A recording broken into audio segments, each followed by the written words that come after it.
आज इस वीडियो में हम पढ़ेंगे वर्गीकरण यानी कि क्लासिफिकेशन। तो सबसे पहले हम ये देख लेते हैं कि वर्गीकरण का अर्थ क्या है और डेफिनेशन क्या है। तो कॉर्नर के अनुसार वर्गीकरण तथ्यों को उनकी समानता तथा सादृश्यता के अनुसार समूहों या वर्गों में क्रमानुसार करने की क्रिया है और इसे व्यक्तिगत इकाइयों की विविधता में पाई जाने वाली गुणों की एकता व्यक्त हो जाती है। यानी कि हम कह सकते हैं कि वर्गीकरण में समंकों को किसी गुण और विशेषता के आधार पर पृथक पृथक सजातीय वर्गों में बांट दिया जाता है।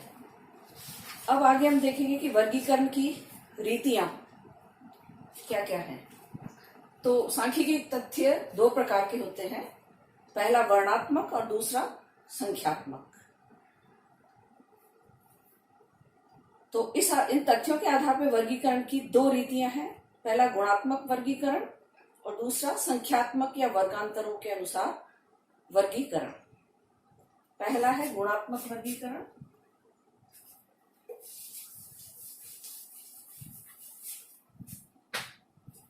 यानी कि क्लासिफिकेशन अकॉर्डिंग टू एट्रीब्यूट्स, और दूसरा है संख्यात्मक या वर्गांतरों के अनुसार वर्गीकरण यानी कि classification according to class intervals. तो सबसे पहले गुणात्मक वर्गीकरण, क्लासिफिकेशन अकॉर्डिंग टू एट्रीब्यूट्स।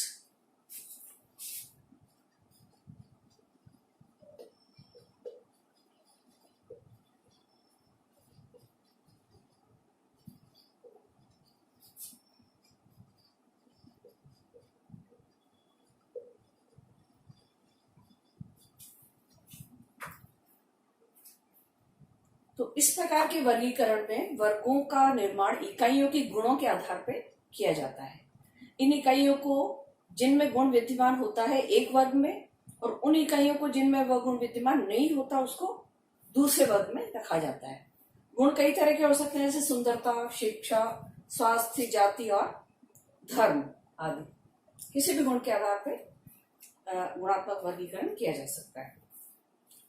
अब इसके बाद हम देखेंगे कि संख्यात्मक वर्गीकरण, संख्यात्मक या वर्गांतरों के अनुसार वर्गीकरण, classification according to class intervals.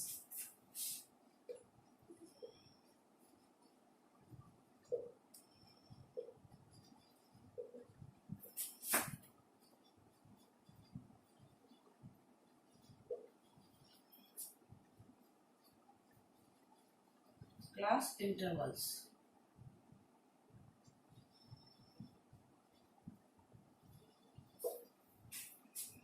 यानी कि वर्गांतरों के अनुसार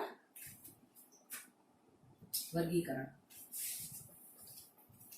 तो संख्यात्मक तथ्यों का वर्गीकरण वर्गांतरों के अनुसार समंकों के विस्तार के आधार पर किया जाता है। तो ये वाला वर्गीकरण सिर्फ उन्हीं दशाओं में संभव है जब तथ्यों को संख्याओं के रूप में वर्णित किया जा सकता है।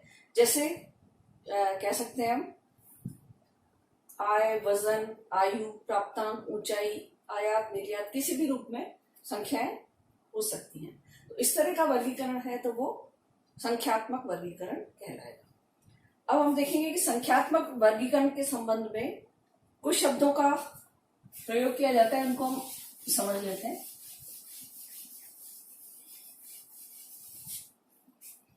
सबसे पहला है वर्ग सीमाएं, क्लास लिमिट्स।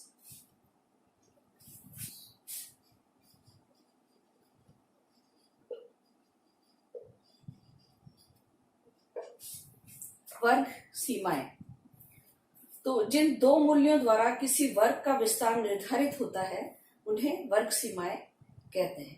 पहली सीमा को लोअर लिमिट यानी कि निम्न सीमा, और दूसरी जो सीमा है उसको उच्च सीमा कहेंगे। जैसे क्लास इंटरवल है अगर 0 से 10, तो लोअर लिमिट होगी 0 और अपर लिमिट होगी 10। तो क्लास लिमिट क्या हो जाएगी 0 से 10। इसको हम कहेंगे L1 और 10 को कहेंगे हम L2, लोअर लिमिट और अपर लिमिट। इसके बाद हम देखेंगे दूसरा वर्ग विस्तार यानी कि क्लास इंटरवल्स।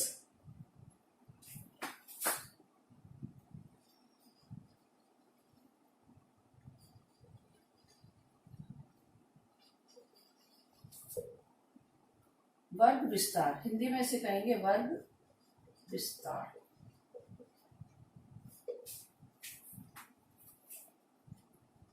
तो किसी भी वर्ग की उच्च तथा निम्न सीमाओं के अंतर को वर्ग विस्तार कहते हैं। अभी जैसे एग्जाम्पल लिया था हमने 0 से 10, तो उच्च सीमा में से निम्न सीमा को अगर लेस कर देंगे तो 10 - 0 = 5। क्लास इंटरवल कितना हो गया? 10। तो इस तरह से आई के रूप में से व्यक्त किया जाए। तीसरी चीज देखनी है हमको, मध्य मूल्य या मध्य बिंदु, मिड वैल्यू या मिड पॉइंट। मिड वैल्यू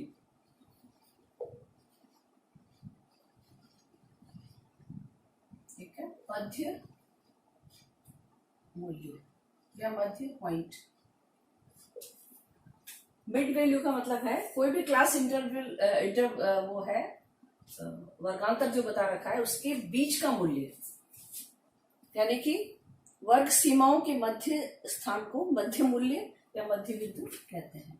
जैसे यहाँ हमने देखा था 0 से 10 देखा था, तो इन दोनों के जो बीच की वैल्यू है उसे मध्य मूल्य कहा जाएगा। और इसको निकाला कैसे आता है? Lower limit plus upper limit divided by 2। तो mid value equal to L1 plus L2 upon 2। तो यहाँ निकल के आ जाएगा 10/2 इक्वल टू 5। मिड वैल्यू आ गई 5। तीसरी चीज ये हुई। चौथा देखना है वर्ग आवृत्ति या बारंबारता, यानी क्लास फ्रीक्वेंसी।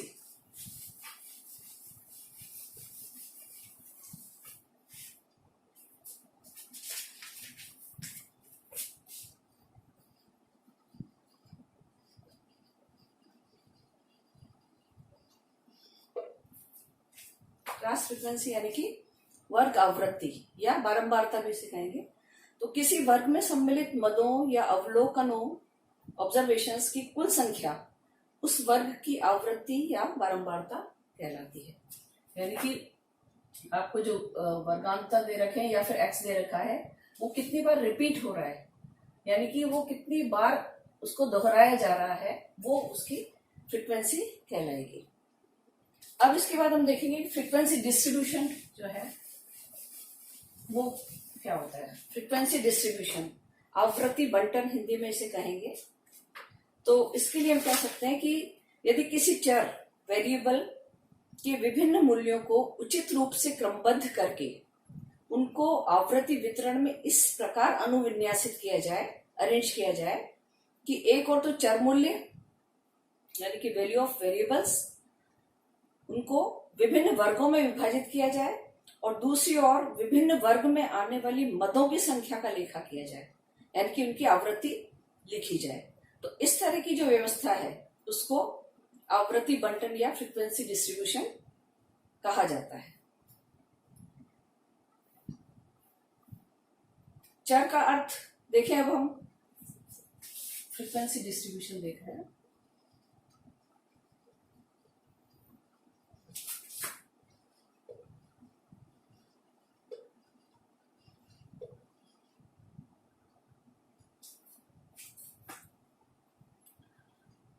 चर का अर्थ उस मात्रा से है जिसमें विभिन्न परिवर्तन होते रहते हैं और जिन्हें मापा जा सकता है।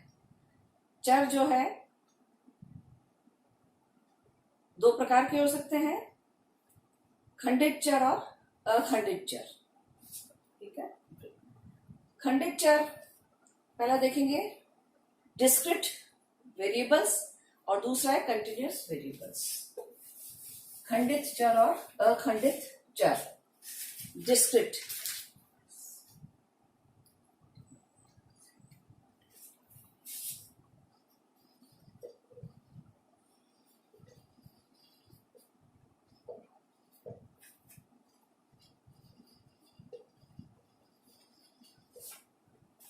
वेरिएबल्स और दूसरा है अखंडित चर यानी कंटिन्यूअस।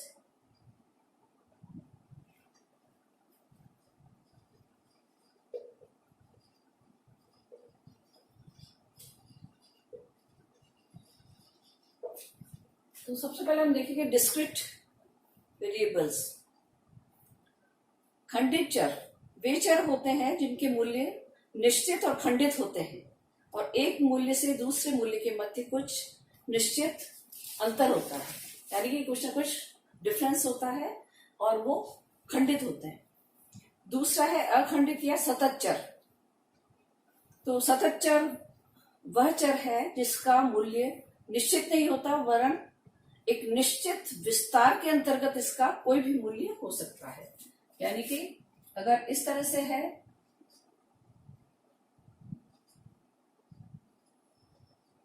तो वो खंडित चर कहलाएगा, और अगर विस्तार के बीच में कहीं उसका मूल्य है तो वो कंटिन्यूअस वेरिएबल कहलाएगा, यानी कि अखंडित चर कहलाएगा। अब इसके बाद हम देखेंगे कि आवृत्ति बंटन की जो रचना है वो किस तरह से की जाएगी। तो आवृत्ति बंटन यानी कि फ्रीक्वेंसी डिस्ट्रीब्यूशन जो है उसकी रचना या तो असेंडिंग ऑर्डर में की जा सकती है या फिर डिसेंडिंग ऑर्डर में की जा सकती है। असेंडिंग ऑर्डर में करना है तो सबसे पहले सबसे छोटा मूल्य आएगा, और डिसेंडिंग में करना है तो उल्टा हो जाएगा। ये असेंडिंग ऑर्डर है और ये डिसेंडिंग ऑर्डर है। तो इस तरह से सबसे पहले उसको पूरे फ्रीक्वेंसी डिस्ट्रीब्यूशन को अरेंज किया जाएगा आरोही या अवरोही क्रम में।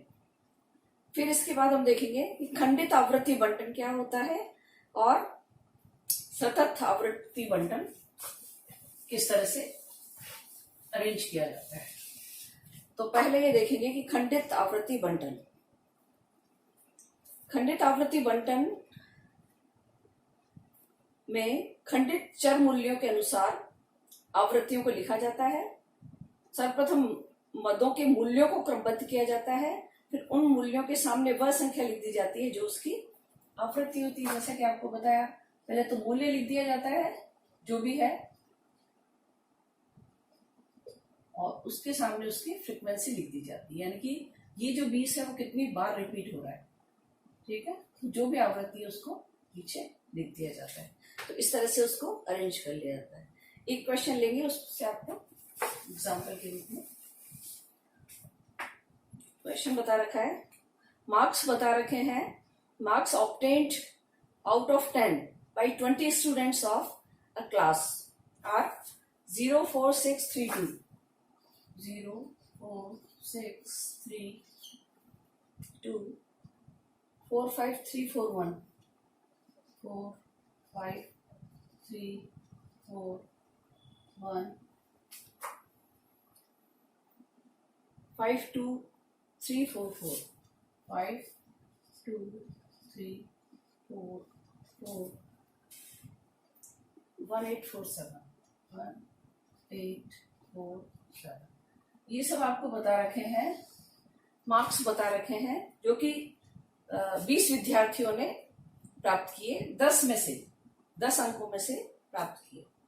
तो अब इसको हमको नया बनाना है कि एक खंडित आवृत्ति बंटन के रूप में इनको प्रस्तुत कीजिए। ठीक है, तो डिस्ट्रिक्ट फ्रीक्वेंसी डिस्ट्रीब्यूशन के रूप में इसको प्रस्तुत करना है। तो उसके लिए हम क्या करेंगे, सबसे पहले सबसे छोटा लेंगे, असेंडिंग ऑर्डर में इसको प्राप्तांक जो है उनको अरेंज कर लेंगे। सबसे पहले 0 है संख्या, फिर उसके बाद 1 है, इस तरह से आप देखो 8 तक है, 2, 3, 4, 5, 6, 7, 8। ये सब क्या है, प्राप्तांक, मार्क्स ऑब्टेन्ड। ठीक है, ये है मार्क्स। अब कितने बच्चों ने 0 प्राप्त किया है ये देखेंगे, तो वो उसकी फ्रीक्वेंसी हो जाएगी। तो फ्रीक्वेंसी, अब इस वाले उसमें देखिए आप 0 कितने बच्चों ने प्राप्त किया है, सिर्फ एक बच्चे ने, तो यहाँ 1 लिखा जाएगा। 2 कितने बच्चों ने प्राप्त किया है, 1, 2, 2 बच्चों ने, तो इसकी फ्रीक्वेंसी 2। इसी तरह से देखिए 3 कितने बच्चों ने प्राप्त किया है, 2। 3 कितने बच्चों ने प्राप्त किया है? 1 2 3, 3 बच्चों ने। तो इस तरह से फ्रीक्वेंसी डिस्ट्रीब्यूशन बनाया जाएगा। 4 कितने ने किया है? 6 बच्चों ने। 5